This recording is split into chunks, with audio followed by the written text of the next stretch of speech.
New ইয়র্কের Jackson Heights থেকে আপনাদের সঙ্গে আছে আমি খালেদ মুহিউদ্দিন। সংস্কার নিয়ে আলোচনা এখনো চলছে, কারণ সংস্কার এখনো রয়েছে, আলোচনা পড়বে। তবে দাবি দাওয়া নিয়ে উত্তাল হয়ে আছে, মাঝে মাঝে উত্তাপ ছড়াচ্ছে রাজপথ, মাঝে মাঝে উত্তালও হচ্ছে।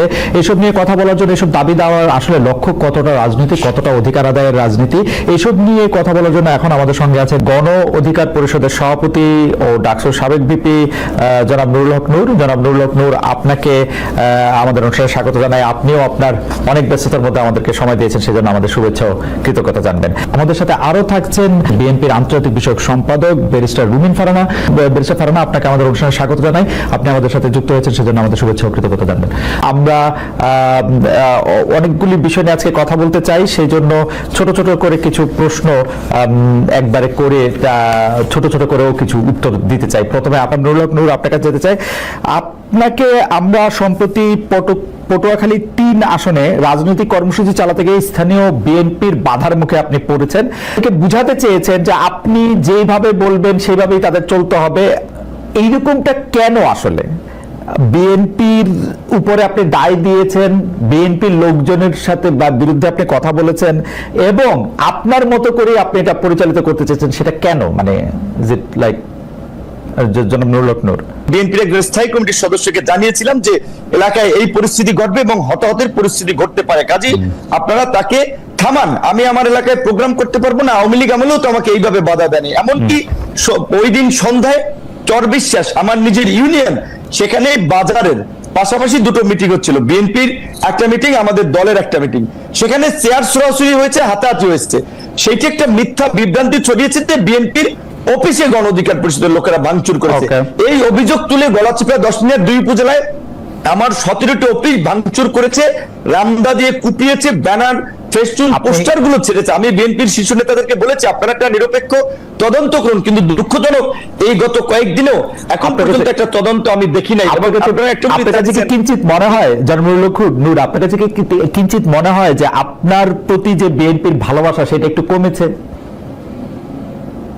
হতে পারে, কারণ ধরেন বিএনপি আওয়ামী লীগের মতো বড় দলগুলোতে আওয়ামী লীগের সময় দেখেছেন না, একদিকে নৌকা একজনকে দিয়েছে, আবার স্বতন্ত্র আরেকজনকে দামি ক্যান্ডিডেট দাঁড় করিয়ে দিয়েছে যে তুমি যদি জয়লাভ করে আসতে পারো তাহলে ঘরের ছিলাম না ওয়েলকাম। এখন একদিকে হ্যাঁ রাজনৈতিক মিত্রতার জায়গাতে হয়তো বিএনপি আমাকে এই আসনে তারা সহযোগিতা করার কথা বলেছে, আবার দিকে তাদের দলীয় ক্যান্ডিডেটও মাঠে নামিয়ে আমাকে একটা বেইজ্জতি করার জন্য, লাঞ্ছিত করার জন্য বা হামলা মামলা করার একটা পরিবেশ তৈরি করেছে। আমি যতদূর জানি এটা একটা লোকাল এখানে বড় ধরনের একটা গ্রুপ এবং কেন্দ্রীয় কেউ তাকে সাপোর্ট দিচ্ছে। তো এবং এটা বিএনপির, আমি এইটুকু বলবো, টপ লিডার থেকে শুরু করে সবাই জানে। তো গত বছরের সেপ্টেম্বর থেকে এই পরিস্থিতি চলছে, যেহেতু তারা তো কোনো পদক্ষেপ নেয় নাই, তাহলে তো অবশ্যই এটা বোঝাচ্ছে যে বিএনপির কোনো অংশের সিগন্যাল ওইদিকে আছে, এটা তো বাস্তব। এরকম মন্তব্য করছেন যে আপনি কখনো অন্তর্বর্তী সরকারের প্রশংসা করছেন, কখনো কঠোর সমালোচনা করেছেন, বিএনপির বিরুদ্ধে আপনার অবস্থান এক এক সময় এক এক রকম হচ্ছে। সেটা কি আপনার রাজনৈতিক সুবিধাটাই এখানে আপনি প্রধান বিবেচনায় নিতেছেন? কেউ আপনাকে সাবেক প্রেসিডেন্ট HM এরশাদের সাথেও তুলনা করছেন যে উনি যেমন একটা পার্টির নেতা হিসেবে রাজনৈতিক সুবিধা নেওয়ার জন্য তার অবস্থান পরিবর্তন করতেন, আপনার মধ্যেও কি সেটা দেখা যাচ্ছে কিনা একটু যদি মন্তব্য করতেন। অবশ্যই রাজনীতিতে প্রত্যেক রাজনৈতিক দল দেশ জাতির জন্য যেমন কাজ করতে চায়, নিজের পলিটিক্যাল পার্টির স্বার্থটাও দেখবে অবশ্যই, কারণ সে যদি পজিশনে না থাকে তাহলে সে কিভাবে কাজ করবে। তো অবশ্যই রাজনৈতিকভাবে আমরা আমাদের দলীয় একটা অবস্থান আমরা দেখবো যে এইখানে একটা জোটে গেলে আমাদের একটা ভিন্ন অবস্থানে থাকলে আমাদের রাজনৈতিক অবস্থান ঠিক হয়, আমরা মাসের জন্য কি করতে পারছি।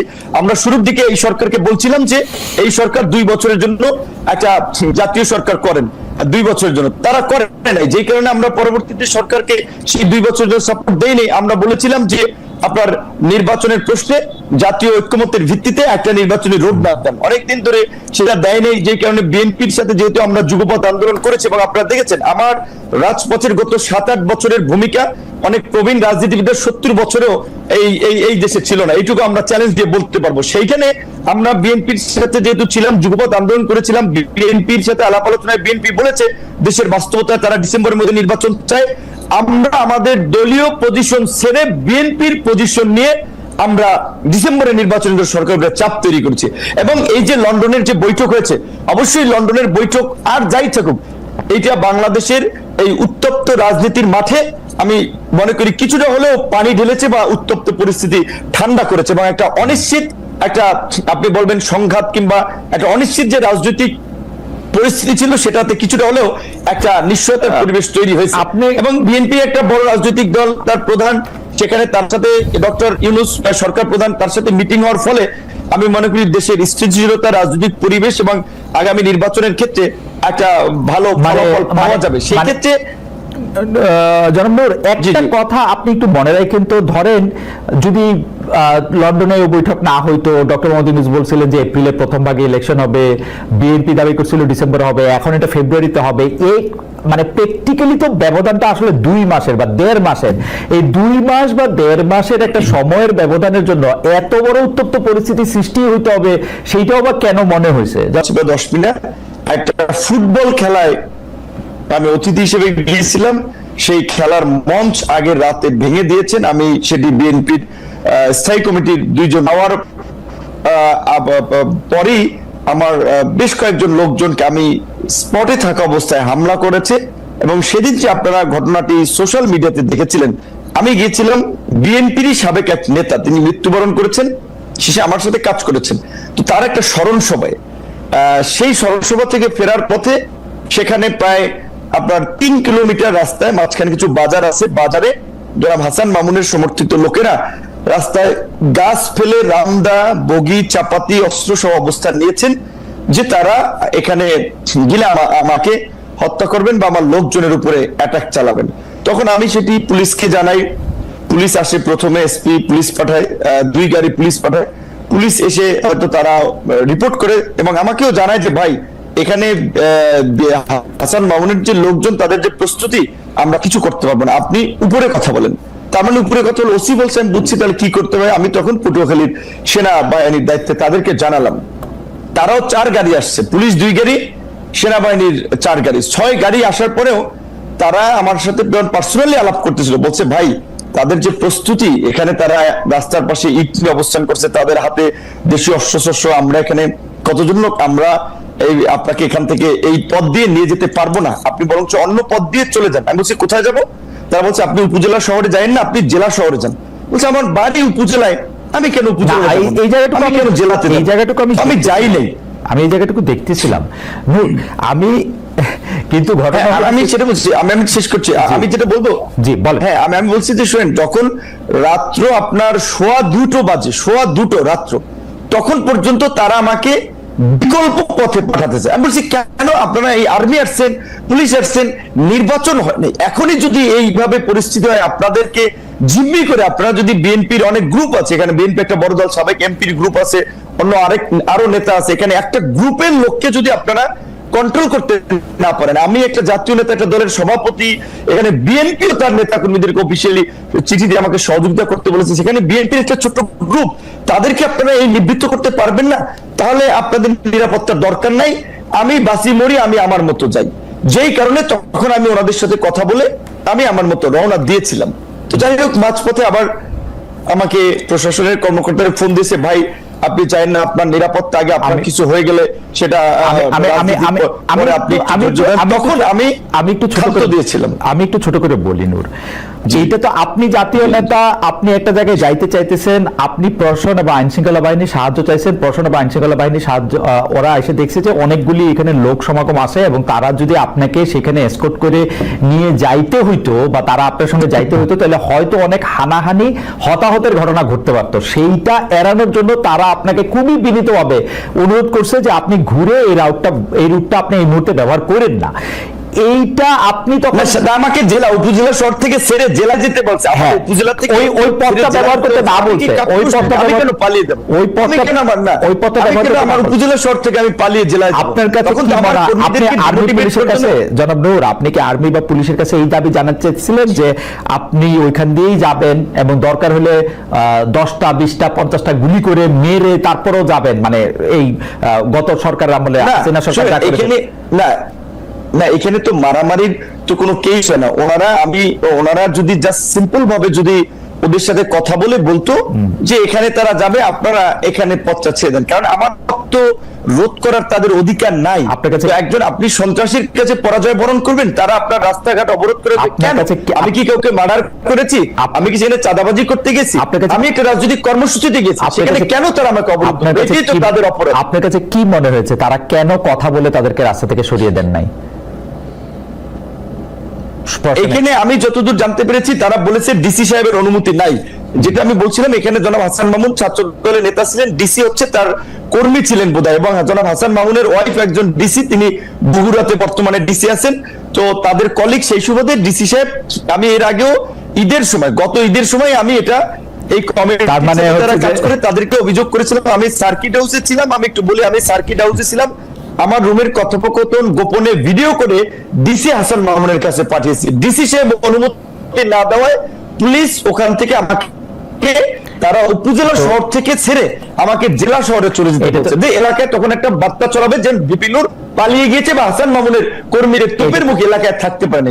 আমি এটা তো করতে পারি না, আমার একটা ব্যক্তিগত রাজনৈতিক অবস্থা আছে না। রাইট, এটা তো ভয়ঙ্কর অভিযোগ। মানে আপনি কি মনে করেন যে একজন একজন একজন মানে বর্তমানে যিনি চেয়ারে বসে আছেন, কর্মরত জেলা প্রশাসক আপনাকে সার্কিট হাউসের রুমে আপনার অজান্তে ভিডিও করে সেটি আবার আরেকজন রাজনীতিবিদের কাছে দিয়েছেন, এই অভিযোগ আপনি করছেন, তো ভয়াবহ অভিযোগ। কিন্তু আমার প্রশ্ন হচ্ছে যে আপনি কি এখনো মনে করেন যে রেজওয়ানা, আপনি আসিফ নজরুল স্যার, উপদেষ্টা আসিফ নজরুল, রেজওয়ানা, সালেউদ্দিন সাহেব, 3 উপদেষ্টা, জনপ্রশাসনের মোখলেস সাহেবকে আমি গত ঈদে, ক্যাবিনেট সেক্রেটারিকে, সবাইকে আমি অবহিত করেছি বিষয়টি।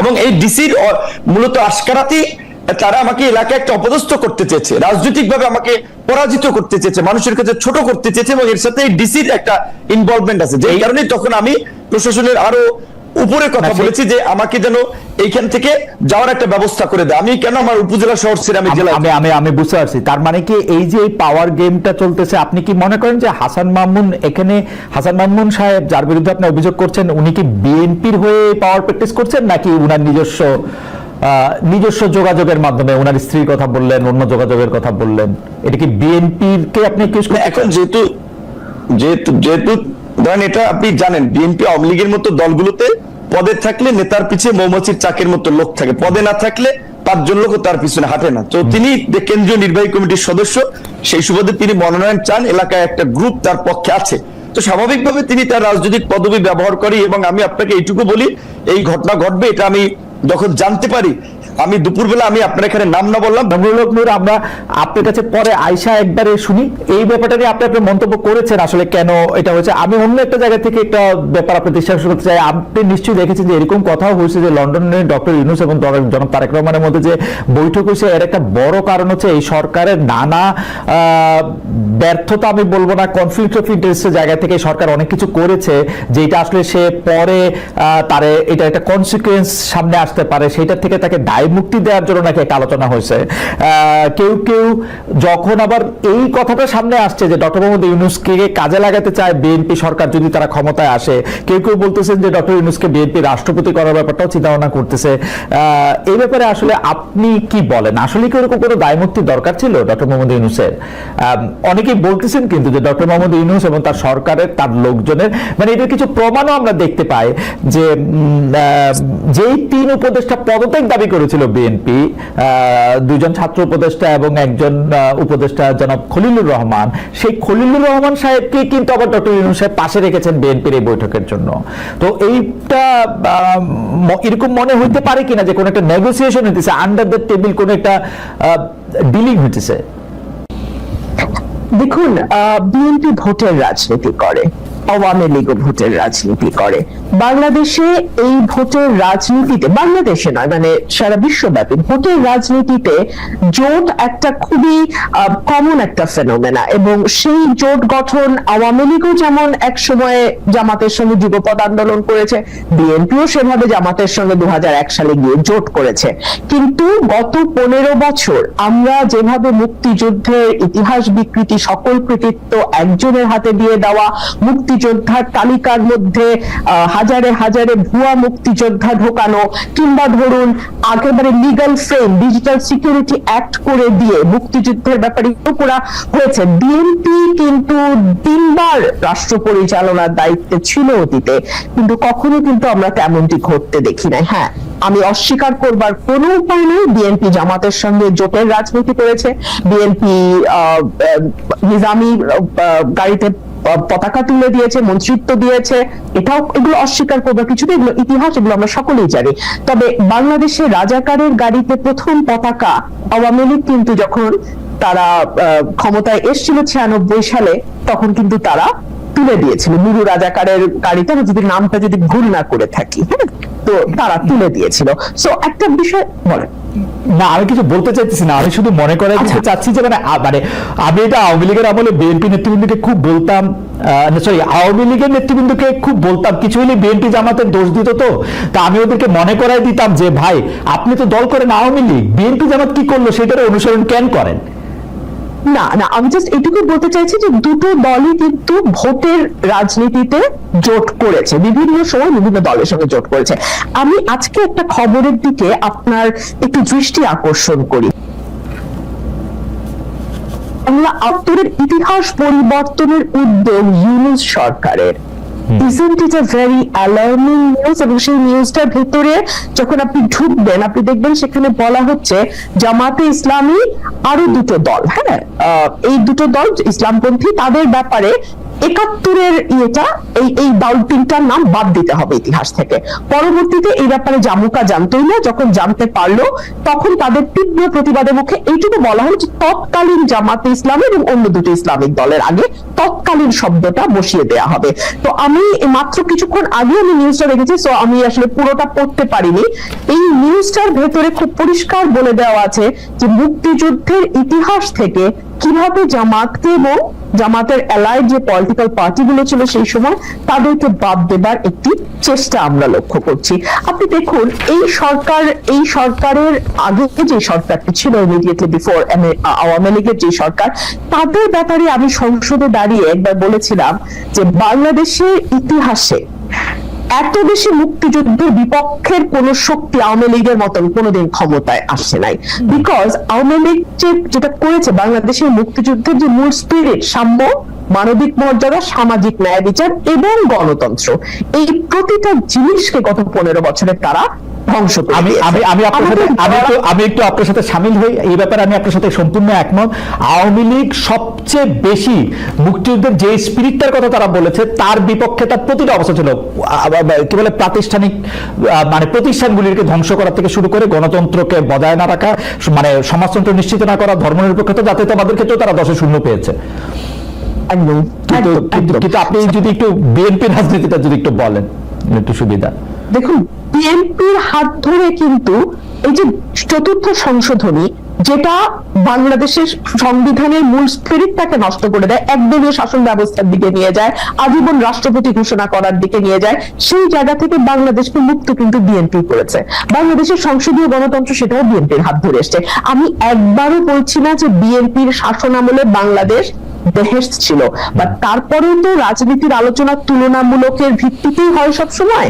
সো অন্য যে পলিটিক্যাল পার্টিগুলো ক্ষমতায় ছিল তার চেয়ে বিএনপির পারফরমেন্সের দিক থেকে যদি আপনি হিসাব করেন, কোনো দল পারফেক্ট না, কিন্তু তারপরে যদি আপনি তুলনামূলক একটি চিত্র করেন, তাহলে বিএনপির সঙ্গে আমি খুবই বিনীতভাবে বলি অন্য কোনো রাজনৈতিক দলের কোনো তুলনাই হয় না। আপনি দেখুন, বিএনপি 31 দফা দেওয়ার আগে ভিশন 2030 দিয়েছিল, সেটা দিয়েছিল 2016 সালে দেশনেত্রী বেগম খালেদা জিয়া। খুব ইন্টারেস্টিং, বিএনপি অনেকগুলি সংস্কার প্রস্তাব করেছে, 31 দফা খুব ভালো, কিন্তু যেই বিএনপি বুঝতে পেরেছে তারা ক্ষমতার খুব কাছাকাছি এসছে, তখন সকল ধরনের সংস্কারের বিপক্ষে তারা একটা দাঁড়িয়ে গেছে, কারণ তারা বুঝতে পারতেছে যে তাদেরকে আওয়ামী লীগের মতো করে দেশ শাসন করতে হবে, তাদেরকে আরেকজন মানে মানে আমি কি বলবো, মানে শেখ হাসিনাকে আদর্শ মেনেই প্রধানমন্ত্রী হতে হবে। একদম না খালেদ, আমি আপনাকে খুবই বিনীতভাবে আমি আপনার সঙ্গে আপনি একটু সময় দেন, আমি বলি কেন ডিফার করছি। আচ্ছা, বিএনপি এটা বলেছে যে যেই সংস্কারগুলো মূল, যেমন প্রধানমন্ত্রী, রাষ্ট্রপতি, মন্ত্রী পরিষদের মধ্যে ক্ষমতার ভারসাম্য, এক ব্যক্তি পরপর 2বারের বেশি প্রধানমন্ত্রী হতে না পারা, সংবিধানে সংসদে আপার হাউস লোয়ার হাউসের প্রভিশন আনা, আর্টিকেল 70 সংশোধন করা, এই প্রতিটাই কিন্তু সাংবিধানিক সংস্কার, এবং সাংবিধানিক সংস্কার আর্টিকেল 142 অনুযায়ী একটা নির্বাচিত সংসদ ছাড়া, যেই সংসদে 2/3 মেজরিটির ভোট লাগবে, মানে 2/3 সংসদ সদস্যের ভোট লাগবে সংবিধানে কোনো পরিবর্তন বা সংস্কার আনতে। সো বিএনপি বলেছে যে যদি আগামীতে বিএনপি বা যে দলের রাষ্ট্র ক্ষমতায় যায়, সংবিধান সংস্কার করার জন্য 2/3 মেজরিটি দরকার,